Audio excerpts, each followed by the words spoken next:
Attend करत राहिले. Prime time मधून मला सगळ्या गोष्टीचं नॉलेज भेटत घेतलं गेलं की व्यायाम किती जरुरी आहे, वॉटर किती पिणं जरुरी आहे, किंवा संतुलित आहार कसा घेतला पाहिजे, किंवा इथून सगळ्यांनी म्हणजे असं मला असं वाटायचं की माझं आता एवढं एज मी करू शकणार नाही, पण इथं आल्यावर लक्षात आलं की एक 75 वर्षाचे काका सुद्धा वेट लॉस करू शकतात, तर आपण का नाही करू शकत.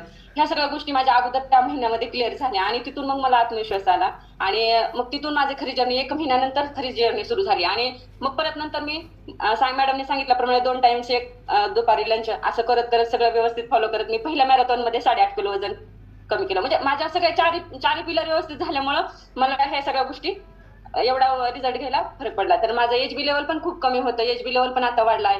आणि थायरॉइडची पण 100 mm ची गोळी होती. खूप असं चिडचिड व्हायचं, थकल्यासारखं व्हायचं, काहीच कळत नसायचं की का होते काय नाही.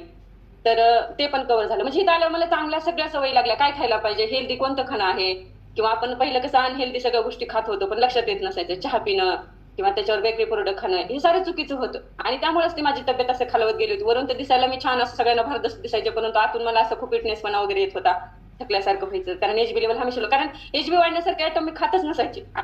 आणि ह्या प्रोडक्टमुळे जसं मॅडम सांगितलं तसं मी ऍडव्हान्स प्रोग्राम पण सगळं ऍड केला. ऍडव्हान्स प्रोग्राम आणि हा बेसिक शेक, ह्या दोन्हीच्या मदतीने आणि परत संतुलित सकस आहार, ह्यामुळे माझा एचबी लेवल पण वाढला छान. त्यामुळे आतून मला असं एनर्जी आल्यासारखं झालं आणि हा माझा रिझल्ट आहे. असं मला चलायचं म्हणलं अर्धा किलोमीटर तरी शक्य होत, दम लागायचा पायऱ्यावर. एक टाइम नुसते कपडे वाळत घालत जायचं म्हणलं तरी जाता येत नव्हतं. पण आता इतकं भारी वाटतंय, सगळ्या गोष्टी मी करू शकते.